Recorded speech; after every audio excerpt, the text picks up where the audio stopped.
Hello বন্ধুরা, আমি চম্পা blog থেকে ভিডিওটি করছি। আমি চম্পা বলছি। আমার থাম্বনেল বা টাইটেল দেখে নিশ্চয়ই বুঝতে পারছেন আমি কী নিয়ে ভিডিওটি করছি। আমি আশা করি আপনারা এই শীতে সবাই ভালো আছেন। আর আমার এই ভিডিওটি প্রথম থেকে শেষ পর্যন্ত দেখবেন। আর আমার এই ভিডিওটি দেখে একটি লাইক, কমেন্ট, শেয়ার করবেন। আর শেয়ার করলে আমার এই ভিডিওটি একদম নতুন চ্যানেলটি যদি আপনারা একটু শেয়ার করেন তাহলে সবাই ভিডিওটি দেখতে পাবে। আর আমি একটু উপকৃত হব। আর কমেন্ট করে জানাবেন আমার এই ভিডিও, আমি নতুন ঠিকমতো বলতে পারি না, বলাগুলো সব ঠিক হচ্ছে কি না এইটা একটু জানাবেন। আর আমার গাছগুলো কেমন লাগছে। আর নতুন বন্ধুদের বলছি একটা করে সাবস্ক্রাইব করবেন আর পাশের বেলটি বাজিয়ে দেবেন। আর আমার এই যে দেখুন দোপাটি ফুল, তারা গাঁদা, এই যে হলুদ রঙের তারা গাঁদাটা দেখছেন না, এইটা 12 মাস ফোটে। এই যে ডাল কেটে কেটে আবার এই যে বসিয়েছি। এবার দেখুন শীত পড়ে গেছে, শীতেও আমি এত সুন্দর কালার বা এত বড় বড় ফুল আমি কি করে পাই সেটা আমি আপনাদের সাথে শেয়ার করছি। আমি এই গাছগুলোতে সার বলতে আমি কোনো কেমিক্যাল সার ব্যবহার করি না। আমি রাসায়নিক সার বা পছন্দই করি না আর ব্যবহারও করি না। আমি এই গাছে শুধু আমি দেওয়ার মধ্যে দেই হলো, যেমন আজকে আমি 15টা ডিম সিদ্ধ করছি।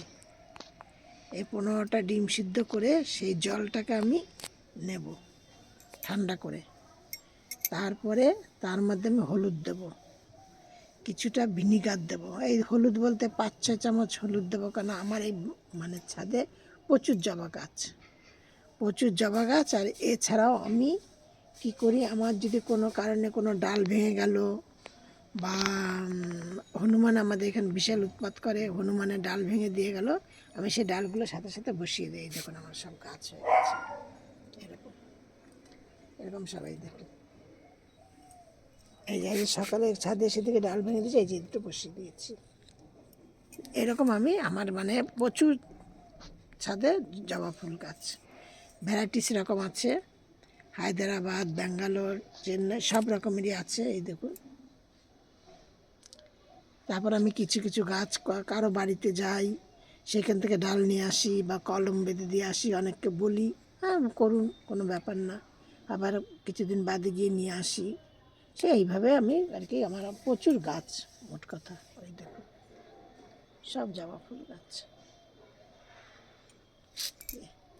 এবার আমি ওই ডিম সেদ্ধ জলটার মধ্যে আমি ডিমে বিশাল ক্যালসিয়াম আছে দিয়ে এবার ওই জলটার মধ্যে আমি 1 মুঠো সরিষার খোল দিই, আর 6-7 চামচ হলুদের গুঁড়ো দিই, 1 চামচ ফাঙ্গিসাইড সার্ফ দিই, আর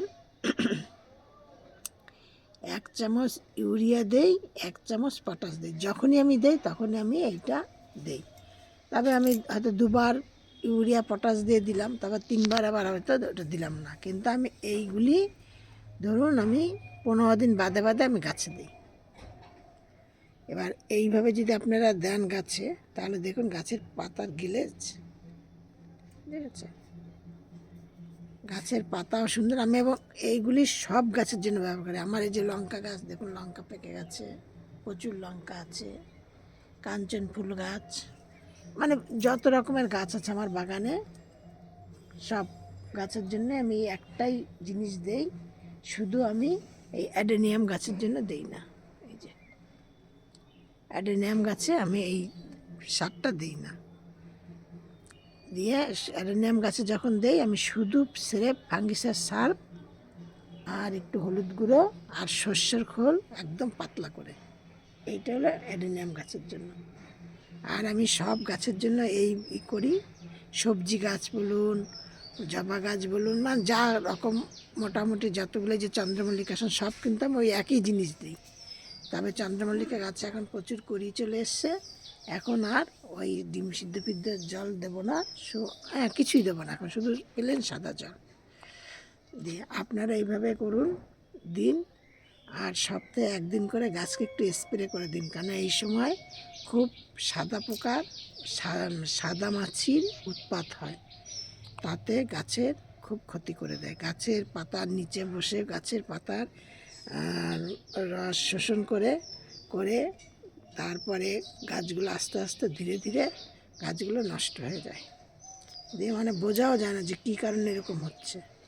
ও আর আমি সাদা মাছির জন্য আমি মানে মাসে একবার না, ভুল, মানে 2 দিন 3 দিন বাদে বাদে আমি পুরো গাছগুলোকে ভালো করে চান করিয়ে দিই, একদম যতটা সম্ভব চান করিয়ে দেই। আর গাছের গোড়ায় আমি জলই দিই না, ওই যে চান করানোর জন্য যে জলটা হলো, কারণ শীতের সময় গাছে একটু জল কম লাগে, দিয়ে এই আজকের আমার এই ছিল ভিডিও, বা এই আমার মানে গাছ সম্বন্ধে আমি বললাম।